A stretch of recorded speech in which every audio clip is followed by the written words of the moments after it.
Il y a un besoin finalement du consommateur de pouvoir avoir le choix tout simplement de se dire là je veux m'acheter ce canapé ou je veux m'acheter cet équipement et finalement c'est plus simple pour moi de l'étaler sur 3 mois. Je dois être capable de le faire, encore une fois j'en reviens à la simplicité, en 2 clics depuis mon téléphone sans me poser de questions, sans avoir de paperasse à remplir, avec une décision immédiate. Et donc c'est là qu'on travaille ensemble justement pour packager ça.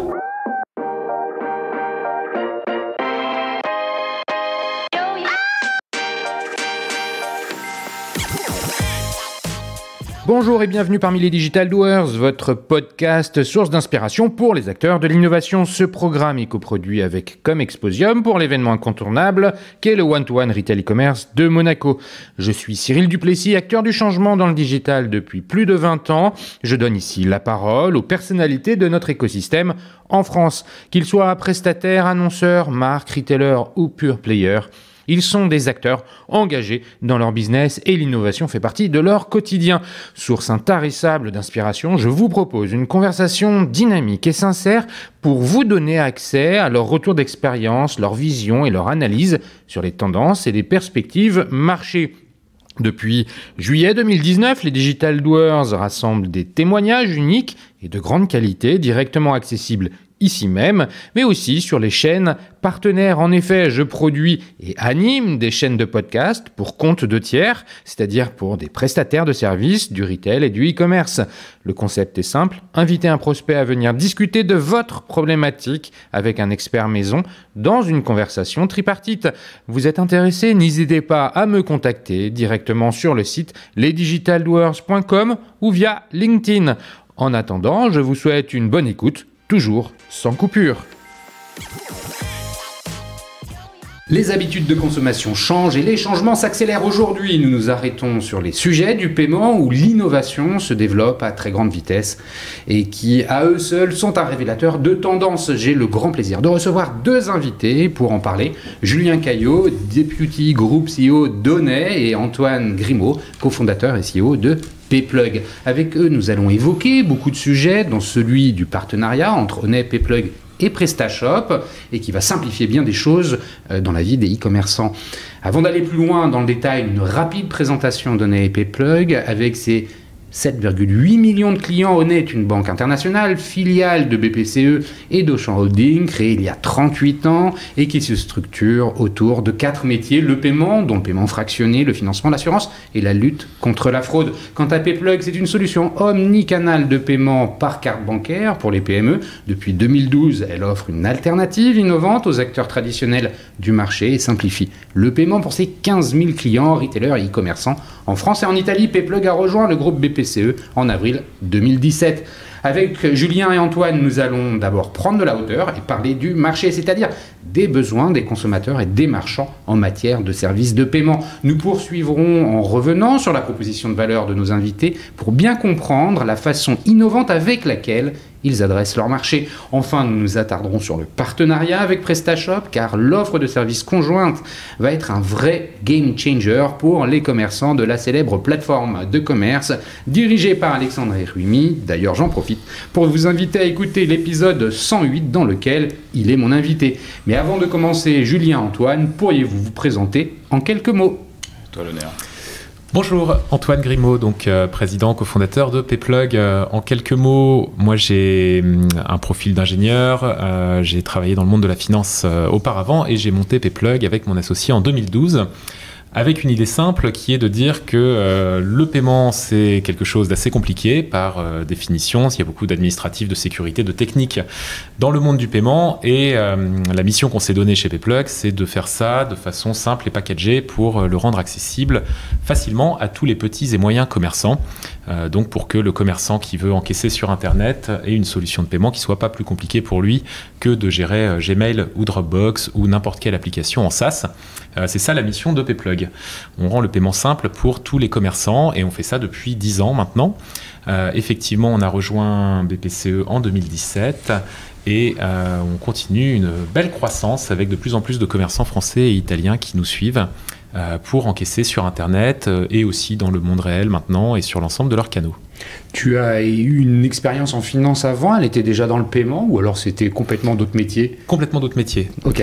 Et la transition entre les deux s'est faite aux États-Unis où j'étais de 2010 à 2012 et donc avec mon associé, on a observé beaucoup de choses qui se passaient dans la fintech dans ces années-là. C'était les prémices en fait de tout ce qui a suivi. On a beaucoup vu Square notamment qui démarrait à ce moment-là avec ses petits dongles sur téléphone et on a été inspiré par ces nouvelles tendances du paiement qu'on observait aux États-Unis. On est revenu en Europe et on s'est dit il faut qu'on fasse quelque chose dans cet esprit-là, de transformer un métier qui est traditionnellement bancaire en un métier qui devient technologique pour le rendre simple et accessible à tous. Aujourd'hui, les clients types de PayPlug, comment tu les décris? C'est quelle typologie? Alors, il y a différents types, mais c'est donc des PME, c'est finalement des commerçants qui ont une problématique aujourd'hui qui est de vendre sur Internet face aux géants du commerce en ligne. Et comment est-ce qu'ils tirent leur épingle du jeu? Souvent, ces commerçants, c'est des petites boîtes qui sont soit spécialisées sur un marché de niche, soit qui ont une marque très forte avec une audience sur cette marque et qui arrivent à percer, à faire des quelques dizaines de millions d'euros de chiffre d'affaires en ayant une audience et une présence forte sur Internet.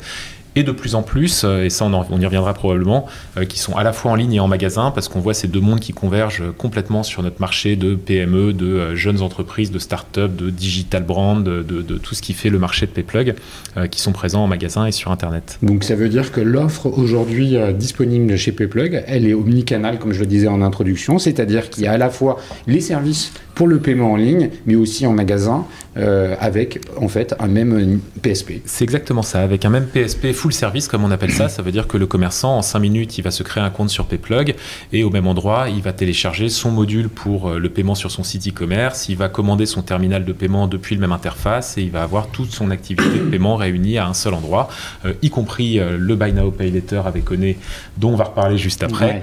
Tout ça centralisé sur un même interface, dans des mêmes exports, sur un même compte pour lui faciliter la vie. Merci Antoine. Julien, raconte-nous un peu qui tu es. Donc Julien Caillot, j'ai 48 ans, diplômé d'une école de commerce, donc plutôt commercial. J'ai commencé en corporate banking à Société Générale, en Pologne.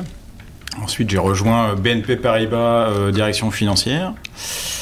99, comme à peu près toutes les personnes de ma génération, je suis tombé dans l'e-commerce et donc j'ai participé à une start-up qui s'appelait CoShopper et qui en fait proposait des fournitures de bureau. Donc on négociait grand compte et puis en fait on restituait ces conditions à des PME PMI. Et puis en 2000, j'ai rencontré le dirigeant de Banque Accor, donc qui est devenu Onet. Et c'était le tout début de l'internationalisation de Onet. On venait juste d'investir au Portugal. Et donc, je les ai rejoints pour créer l'Espagne, la Pologne, la Hongrie, l'Italie. Et puis, au bout de 15 mois, ils m'ont envoyé comme directeur financier de notre filiale portugaise. J'y suis resté 3 ans. Après, je suis parti créer la filiale russe. J'y suis resté 3 ans et demi. On m'a demandé de rentrer à l'été 2008 pour devenir directeur financier groupe. Et donc là, j'ai connu de plein fouet la crise financière. Donc on s'est bien amusé. Et puis en 2012, je suis reparti au Portugal comme DG de la filiale. Et puis donc maintenant, je suis DGA du groupe Onet. Et je m'occupe des 2 business lines que sont le BNPL et les cartes et crédits. Et puis j'ai une responsabilité géographique puisque je suis président de notre plus grosse filiale et plus ancienne, Onet France, et puis de la plus récente qui est Onet Allemagne. BNPL, je rappelle, Buy Now, Pay Later. Voilà. Il y a différents acronymes autour de cette notion. On parle de paiement fractionné, de paiement plusieurs fois ou de Buy Now, Pay Later. Alors, de manière synthétique, le Buy Now, Pay Later, c'est tout ce qui bénéficie de ce qu'on appelle l'exemption loi crédit conso et qui permet de faire un financement fractionné avec un KYC très light pour le client. Et donc, ce KYC très light, il est jusqu'à 90 jours de différé. Et donc, quand on fait un 3x4x, en fait, un 3x, c'est j'ai un apport de 1 tiers, et puis après, je paye 1 tiers à 30 jours, 1 tiers à 60 jours. Et 4x, c'est 1 quart d'apport, et puis je paye 1 quart à 30, un quart à 60 et un quart à 90. Ouais, c'est très important que tu le rappelles, puisque effectivement, dans le paiement fractionné, au-delà de 90 jours, c'est la réglementation du crédit, si Exactement. je dis pas de bêtises, Voilà. c'est ça. Et c'est pas la même réglementation. C'est pas la même réglementation, il y a une étude de solvabilité. Tu es obligé de présenter des pièces justificatives, alors qu'un paiement fractionné, avec ta simple carte bancaire, en fait, tu peux fractionner en 3 fois 4 fois ton achat. Bon, merci beaucoup pour ces présentations rapides, mais qui permettent de mieux comprendre les différentes propositions de valeur que vous allez défendre ensuite et nous présenter. Avant qu'on arrive dans finalement ce détail et puis sur le partenariat avec PrestaShop, est-ce que vous pourriez prendre un peu la parole sur l'évolution du marché? Il y a eu des accélérations qui se sont opérées dernièrement avec la crise du Covid. On peut imaginer aussi que finalement les sujets d'inflation auxquels on est confronté dans nos pays occidentaux actuellement et la crise de l'énergie peuvent aussi amener à de nouveaux comportements d'achat. Le coût des énergies étant de plus en plus élevé, on peut imaginer que ça va venir arbitrer des dépenses de biens de consommation plus traditionnels et que peut-être le paiement fractionné peut y répondre. Enfin, il y a beaucoup de choses qui se passent. Antoine, comment tu vois un peu l'évolution des besoins à la fois du côté des consommateurs et du côté des marchands? Oui. Alors, moi je vois 3 grosses tendances sur lesquelles je voudrais revenir. La première, c'est une tendance de fond qui est linéaire depuis 20 ans, qui est le besoin de simplicité, donc autant consommateur que côté vendeur. Et simplicité, ça veut dire quoi? Ça veut dire que le moment du paiement doit disparaître complètement parce que ça doit être évident, simple, fluide, sans friction, quoi, que ce soit sur Internet, que ce soit en magasin, que ce soit en fractionné ou que ce soit au comptant.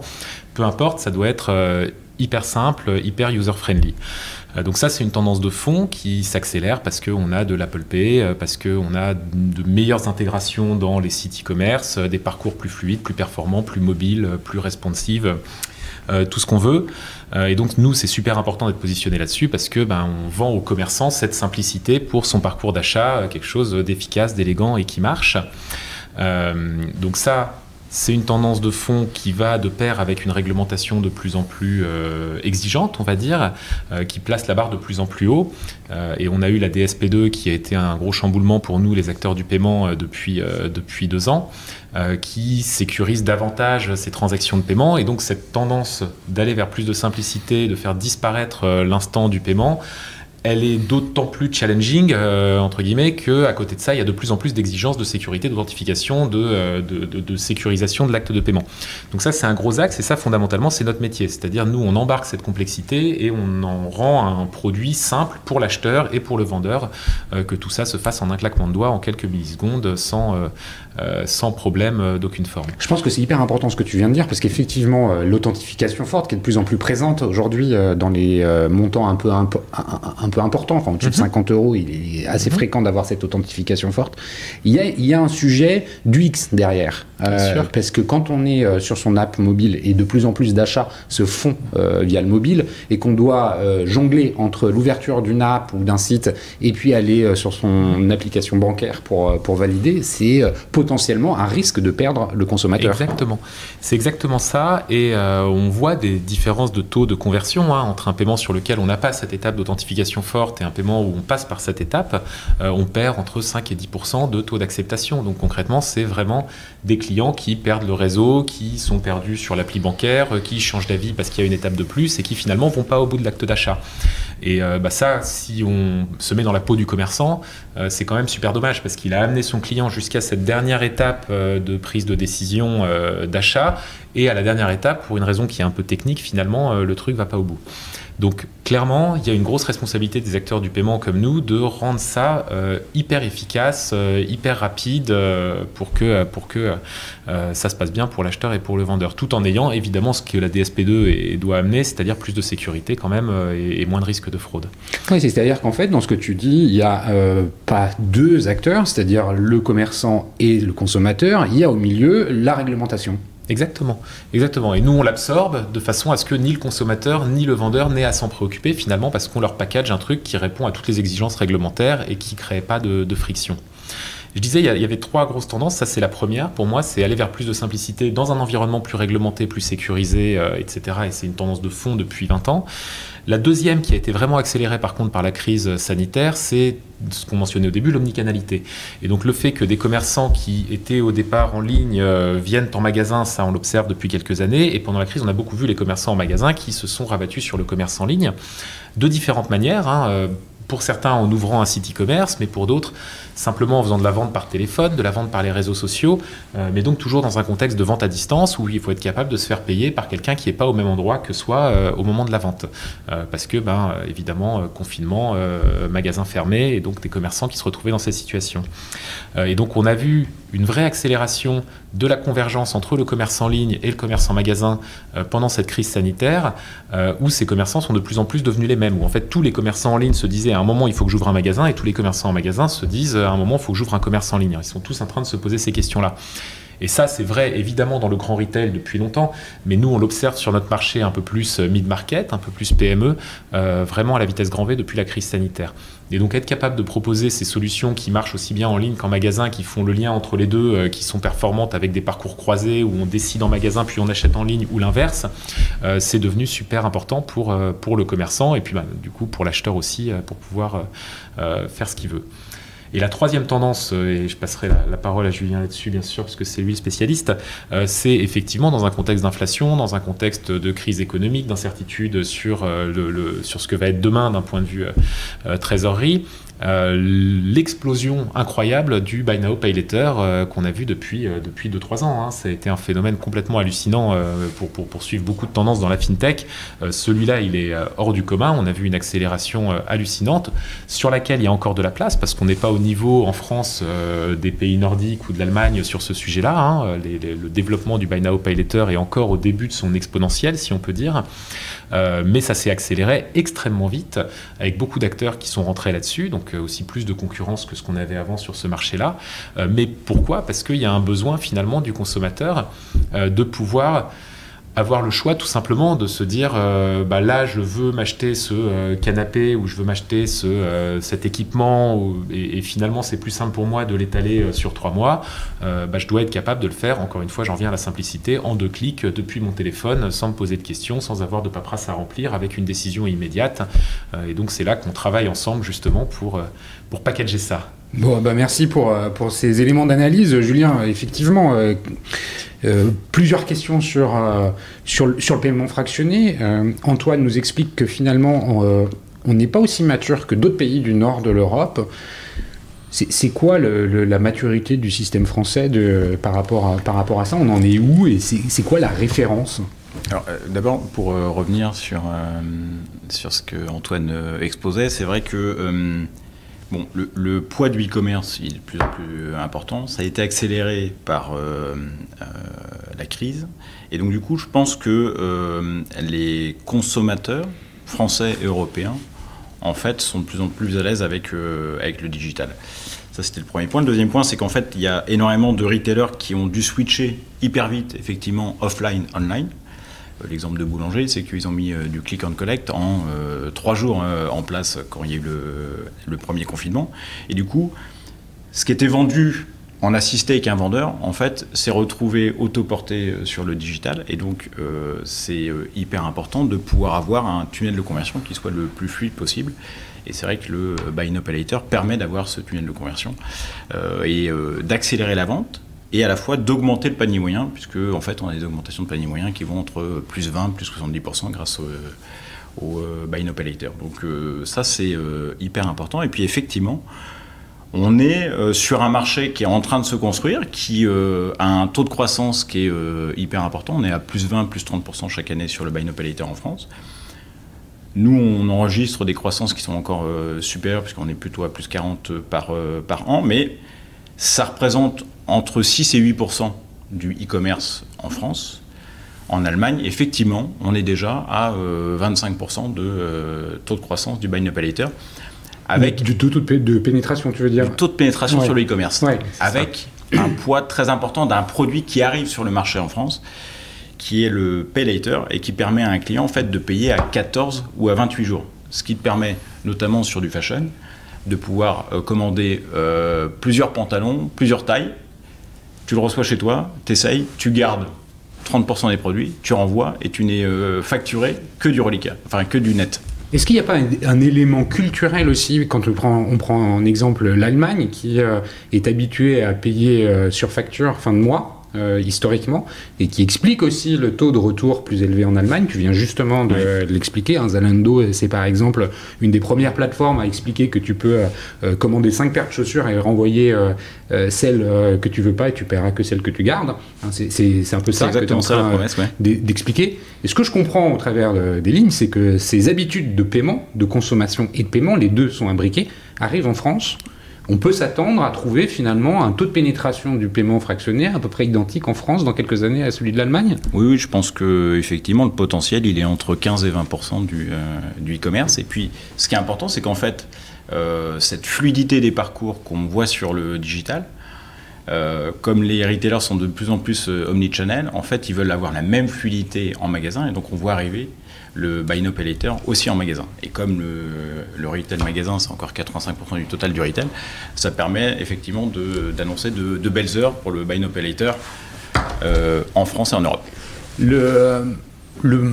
L'explosion, parce que c'est un peu une explosion quand même, ces sujets de paiement fractionné, il est drivé par le besoin du consommateur ou c'est une innovation qui finalement a rencontré le besoin comment on en est arrivé là? Puisque derrière cette question, j'en ai une deuxième qui est quelle est la nature des produits que les consommateurs financent entre guillemets avec le Buy Now Pay Later? En fait, avec un parcours qui est très fluide pour un Buy Now Pay Later, c'est 1 minute.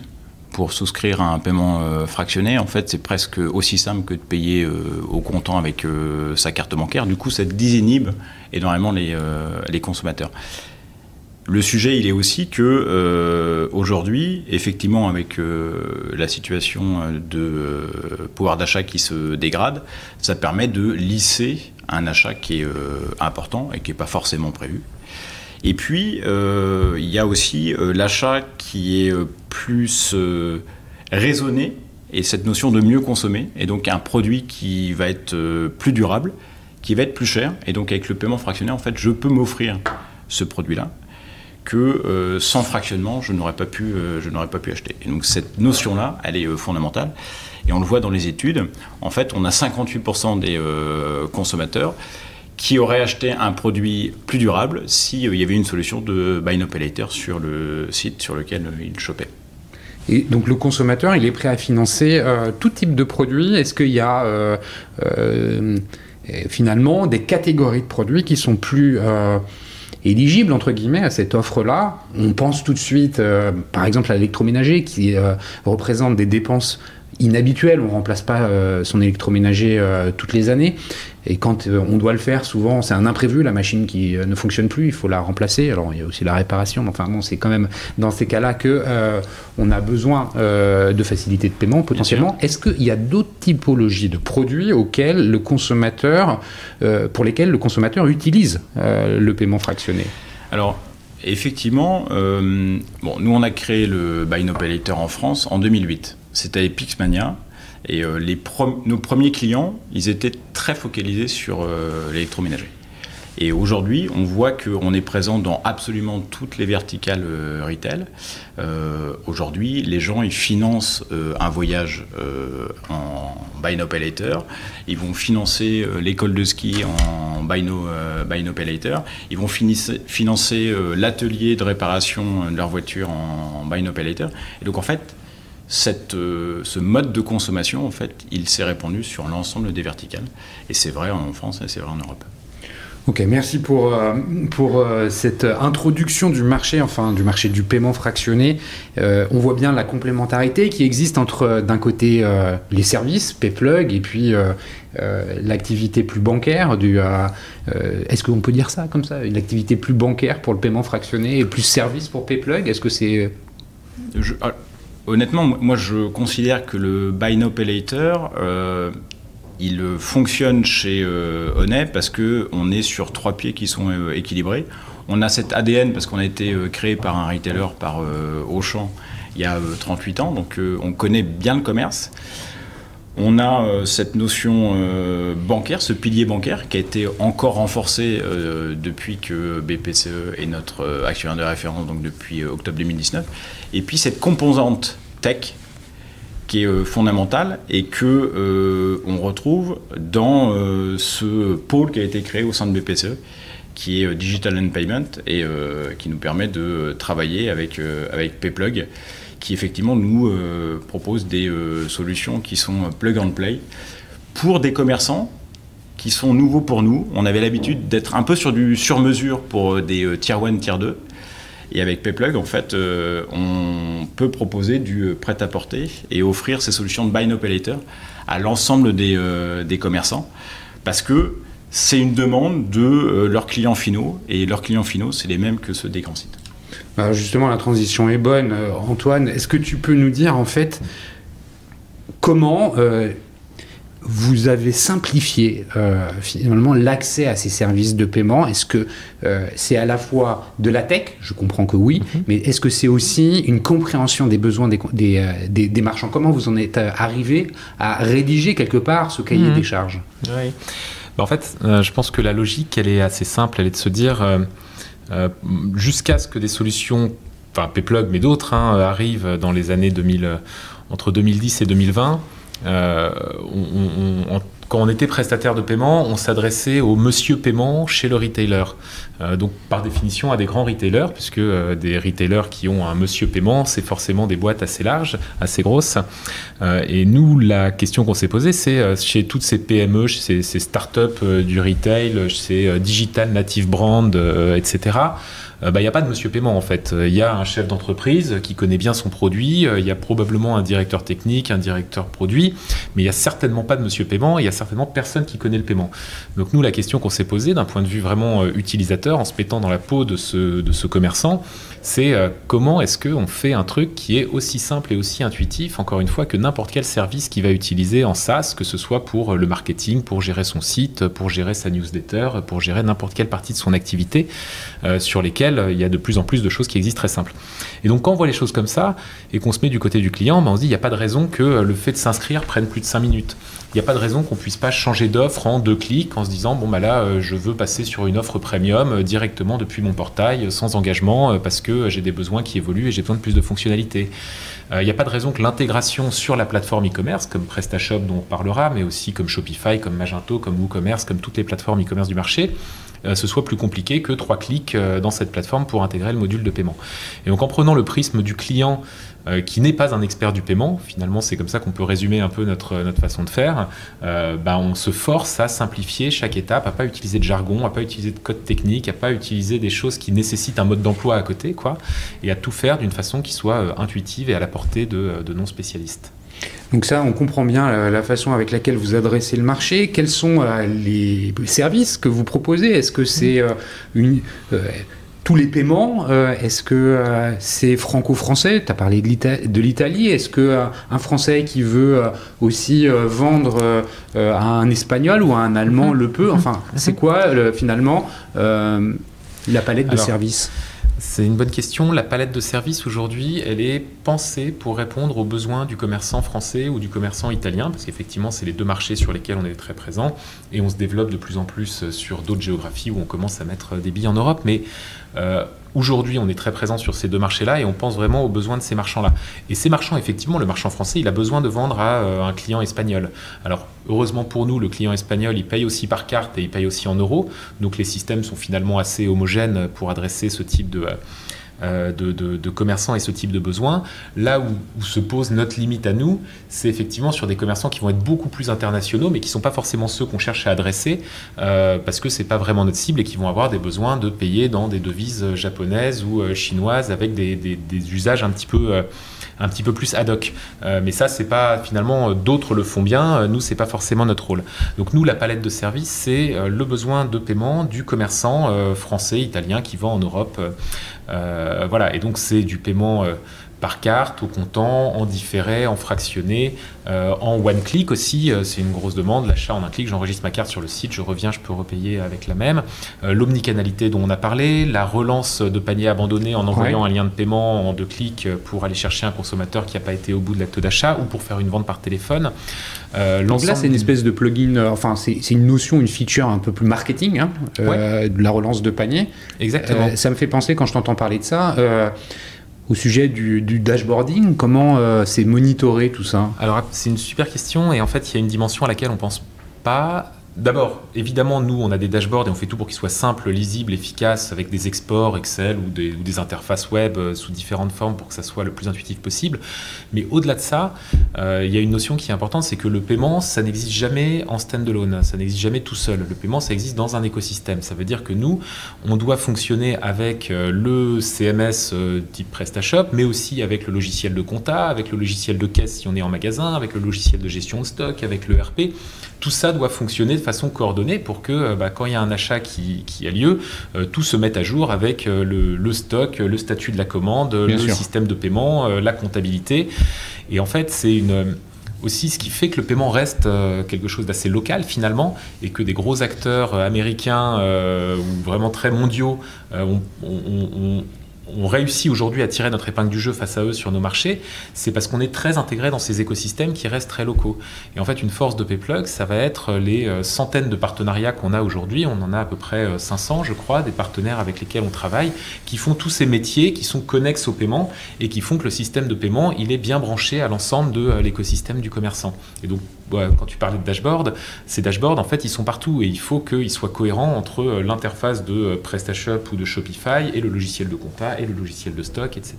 Et donc ça fait partie de notre métier et ça veut dire qu'en fait, notre métier va au-delà des API, si on peut dire, il va vraiment jusqu'au connecteur avec les différentes pièces du puzzle. Ouais, c'est une dimension qui est très importante. Merci pour ces éléments de compréhension. Pour te redonner la parole, Julien, en fait, dans le sujet du paiement fractionné, il y a une notion de risque qui est quand même très importante.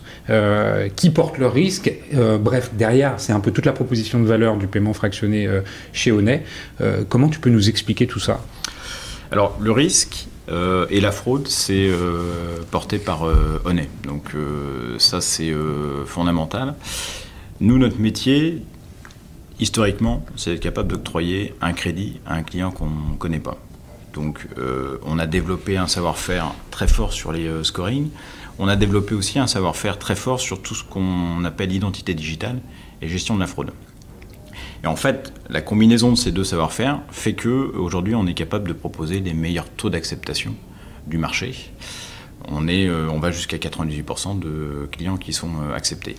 Et pour un commerçant, en fait, c'est fondamental parce qu'il ne suit que son taux de conversion. Et le taux de conversion, c'est le taux de complétion du formulaire multiplié par le taux d'acceptation. Et quand tu as le meilleur taux d'acceptation du marché, en fait, tu as le meilleur taux de conversion du marché.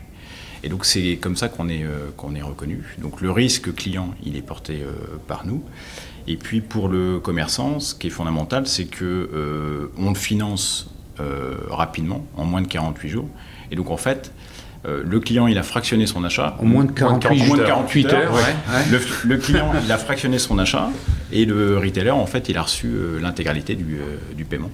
Oui, parce que rappelle le processus. Donc, à partir du moment où on est, même sans être encarté Honnet, si un commerçant propose le paiement via Honnet, il y a une démarche ultra simple d'identification. Voilà, c'est un application form qui est très simple. Tu as 5-6 champs, tu remplis ta carte bancaire, que le client soit connu ou pas par Honnet, donc nous on a un taux d'acceptation qui est très fort. Le délai, c'est moins de 1 minute pour souscrire un paiement fractionné si le client n'a pas de compte Honnet. S'il a un compte Honnet, c'est du reuse, et là c'est en moins de 30 secondes. C'est quoi le business model? Qui paye finalement cette facilité-là? C'est le commerçant qui voit son taux de conversion augmenter? C'est le consommateur? C'est pas gratuit tout ça? Alors, c'est pas gratuit. La proposition de valeur du paiement fractionné, et c'est pour ça que c'est un crédit exempté, c'est que c'est maximum 90 jours et que c'est des frais qu'on considère comme négligeables. Et donc ces frais, c'est 1,45% sur un 3 fois. Et c'est 2,20% sur un 4 fois. Et ces frais, ils sont soit supportés par le commerçant, parce qu'il veut avoir une campagne avec un crédit gratuit. Nous, c'est le cas dans 40% des cas, c'est payé par le commerçant, et dans 60% des cas, c'est payé par le client. Alors merci pour cette précision. De la même façon, de la même question que pour Julien, comment tout ça est monitoré par Antoine. Qu'Antoine, par vos clients chez Onet? Comment ils suivent finalement la progression du business qui est généré par le paiement fractionné? Alors, ce qu'ils suivent d'abord, c'est le fameux taux de conversion. Bien sûr. Donc ça, c'est fondamental. Ce qu'ils suivent, c'est aussi tout ce qui est réconciliation des achats. Et puis ce qu'ils suivent, et c'est quelque chose que nous, on propose sur l'ensemble de nos sites, c'est la satisfaction client. Parce qu'en fait, on mesure un NPS, et que le NPS au client sur le BNPL, il est à 80%. D'accord. Il est à 80 points, donc c'est le meilleur du marché. Et donc c'est une promesse qu'on a sur l'ensemble de nos commerçants. Vos commerçants, tu le disais tout à l'heure, Julien, ils sont à l'origine plutôt gros. Aujourd'hui, vous avez une proposition de valeur qui s'adresse à de plus petits, qui répondent à la même cible que celle de PayPlug. Je te repose la question, est-ce que finalement, ça peut être utilisé pour des paniers beaucoup plus petits qu'un achat à 1 000 € pour un voyage ou pour changer un réfrigérateur? Alors, aujourd'hui, effectivement, on a beaucoup de nos clients qui sont des leaders du e-commerce. Aujourd'hui, en France, il y a 42% du top 50 qui travaillent avec nous. Donc, on a l'habitude, effectivement, de travailler avec de très gros commerçants. Et puis derrière, nous, on est capable, en fonction du retailer, d'ajuster le montant mini et le montant maxi. Normalement, un paiement fractionné, le montant minimum, c'est 100 €, mais on peut descendre sur 60 ou 50 € en fonction des verticales. Et c'est vrai que sur la fashion, quand on travaille avec un showroom privé, c'est plutôt des petits paniers moyens. Donc on s'adapte. En revanche, quand on a une proposition de valeur et qu'on fait un paiement fractionné sur un billet Air France, là on peut aller bien au-delà de 2 000 € et nous on peut aller jusqu'à 6 voire 8 000 €. Est-ce que vous avez observé avec le temps une augmentation sensible du panier moyen quand un commerçant vient plugger la solution de paiement fractionné? Oui. Donc l'augmentation de panier moyen, elle est en moyenne selon les verticales à plus 20, plus 70%. Et en fait, on se rend compte que ce panier moyen, il augmente en fonction de l'offre qui est proposée au client. On parle beaucoup du Buy Now Pay Later avec du 3 fois, 4 fois. Nous, aujourd'hui, on propose aussi du 6, du 10, du 12 fois carte bancaire. Et plus on rallonge la durée, plus le panier moyen vient augmenter. Avec un process différent Avec un process qui est un peu plus lourd que sur du Buy Now Pay Later, mais qui est full digital et qui permet de souscrire un 6, 10, 12 en 2 minutes. Bon, merci pour ces explications. Je pense qu'on a très bien compris la complémentarité de vos propositions de valeur. Venons-en maintenant au partenariat que vous avez monté avec PrestaShop, qui va proposer dans les jours ou les semaines qui viennent l'accès à cette offre conjointe en mode quelque part one-stop shop. C'est-à-dire qu'à l'intérieur de l'écosystème PrestaShop, les utilisateurs, donc les commerçants, vont pouvoir, j'ai envie de dire presque d'un simple clic, c'est peut-être 2 clics, vous allez m'expliquer comment, proposer à leurs consommateurs ces services-là, les deux conjoints. Absolument. Oui, c'est exactement ça. Donc, c'est un partenariat dont on est tous évidemment très contents entre PrestaShop, Onet et PayPlug. Et l'idée, c'est d'avoir toutes les pièces du puzzle pour que le commerçant, en 2 clics exactement, puisse proposer à ses clients sur son site une offre de Buy Now Pay Later avec les fonctionnalités que permet Onet, à commencer par le paiement en 3-4 fois justement. Et donc ça, comment est-ce que c'est possible? PrestaShop, c'est finalement la première brique sur laquelle on construit son site e-commerce, c'est le logiciel, la plateforme, ce qu'on appelle un CMS pour construire un site e-commerce. Et par-dessus, on a un module de paiement PayPlug qui lui-même embarque une facilité de paiement au nez. Et tout ça s'imbrique parfaitement de telle manière que le commerçant qui est sur PrestaShop, effectivement, en 2 clics, il va avoir par défaut cette solution qui est proposée au commerçant si vous voulez encaisser en 3-4 fois. Et ce sera Powered by PayPlug and Onet pour pouvoir activer cette fonctionnalité en 2 clics. D'un point de vue technologique, technique, ça a impliqué un travail important entre les équipes de Presta, celles de PayPlug et d'Onet, où finalement il y a une sorte d'historique qui a permis d'aller assez vite dans la mise en application de cette offre de service. Alors ouais, il y a un historique quand même, on n'est pas parti, on est parti lancer, on va dire. Nous, ça fait depuis 2014, donc ça fait 8 ans qu'on travaille avec PrestaShop, parce que, évidemment, prestataire de paiement sur Internet, PrestaShop est le leader français sur les CMS, justement e-commerce, donc on se doit de travailler avec cet écosystème PrestaShop. Onet, on travaille ensemble depuis 3 ans maintenant, je crois, pour embarquer le paiement fractionné d'Onet dans les solutions de paiement PayPlug. Et là, cette espèce de mariage à 3 finalement, de bundle, on l'a fait assez rapidement parce qu'on était prêt, on avait toutes les pièces et il suffisait de le mettre au bon endroit dans l'expérience du commerçant sur PrestaShop pour qu'il soit vraiment immédiatement accessible en 2 clics et bien positionné pour être mis en avant, tout simplement. Donc techniquement il y a beaucoup de boulot, mais c'est un boulot qu'on a commencé il y a pas mal de temps. Je te pose la question parce que souvent quand c'est simple, quand on a l'impression que c'est en 1 clic, si on a réussi à arriver à ce niveau de simplicité, c'est qu'il y a eu beaucoup de travail avant et il était important aussi que vous puissiez témoigner du travail et de l'historique qu'il y a eu. C'est pas finalement une offre qui est dont la peinture est à peine fraîche, Non, c'est une offre qui est absolument, c'est une offre qui est mature, qui est testée, et peut-être on peut illustrer en parlant d'un commerçant qui l'utilise déjà, même si elle n'est pas encore marketée de cette manière-là, même si elle n'est pas encore proposée par défaut, elle existe, le produit existe déjà. Et pour mentionner un exemple, je voulais parler de Projet X, qui est un des clients PayPlug, Onet, PrestaShop, qui utilise donc notre système conjoint. Donc c'est quelqu'un qui vend du streetwear. Tu demandais qu'est-ce qu'on peut faire aujourd'hui en Buy Now, Pay Later, on peut tout faire. Tu donnais des exemples, on n'y pense pas forcément, mais même un sweat à capuche, on peut l'acheter en 3 fois si on veut aujourd'hui. Et donc ce marchand, il vend pour quelques millions d'euros sur Internet avec ses facilités de paiement et il a 10% de ses ventes qui passent par la facilité de paiement Onet via PayPlug sur PrestaShop et un panier moyen qui est de 80 euros sur ses paiements comptants et qui est plutôt à 200 euros sur ses paiements en Buy Now, Pay Later. Donc pour lui, c'est super intéressant parce qu'il va faire des ventes additionnelles, il va faire des paniers plus importants. Pour ses clients, c'est top parce que ça permet effectivement d'étaler un achat dans le temps, comme tu l'expliquais, Julien. Donc à l'arrivée, tout le monde s'y retrouve et on arrive à faire ça de façon très packagée pour que ça soit hyper simple à mettre en place pour le commerçant. Julien, ça veut dire que finalement, vous allez avoir accès chez Onet, et donc aussi chez PayPlug, mais je crois 135 000 marchands qui utilisent la CMS de PrestaShop. C'est exactement ça, et pour nous, c'est fondamental. Parce que effectivement, on avait l'habitude de travailler, comme j'ai expliqué, avec des grands retailers.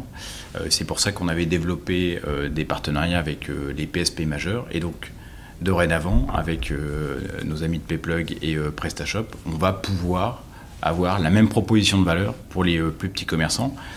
Comme l'expliquait Antoine, c'est un partenariat avec PayPlug qui est pas nouveau, qu'on met à disposition de PrestaShop, mais qu'on avait mis à disposition aussi des petits commerçants, des banques populaires et des caisses d'épargne.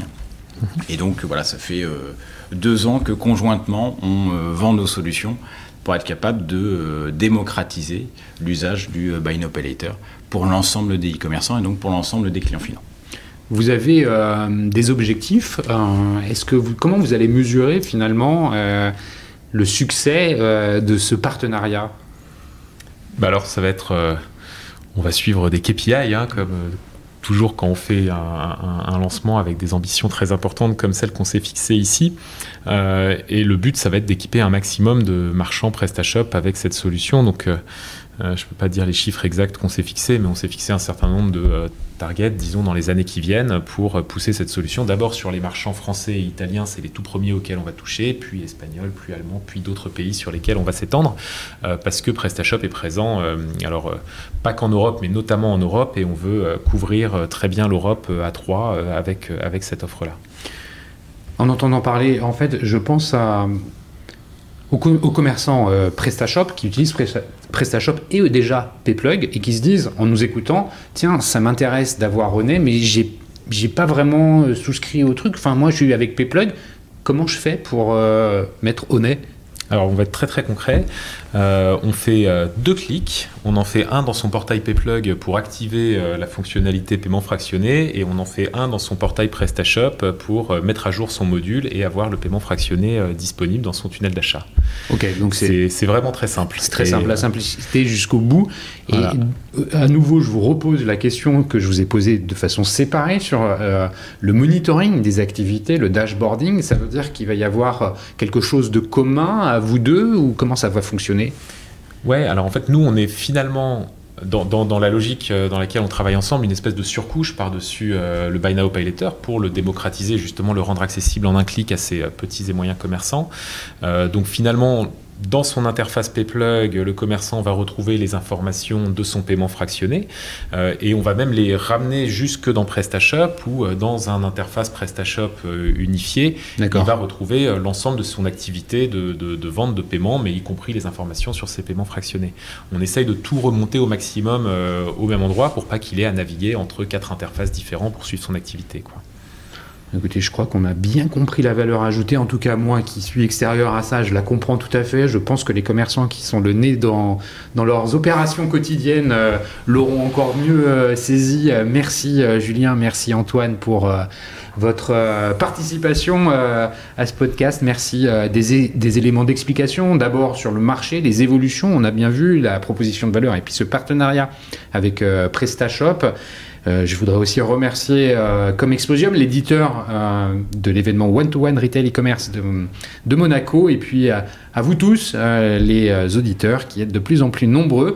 Si vous avez envie d'en savoir davantage sur cette offre, vous pouvez bien sûr vous rendre sur PrestaShop, mais aussi sur les sites de PayPlug et d'Onet. Et puis si vous avez envie de suivre ou de rentrer en contact avec Julien et Antoine, je vous invite à aller sur LinkedIn. Je pense que c'est le meilleur moyen pour pouvoir rentrer en contact avec eux. Et puis sinon, vous pouvez le faire directement via moi sur LinkedIn ou sur le site lesdigitaldoers.com. Julien, Antoine, merci beaucoup. Merci.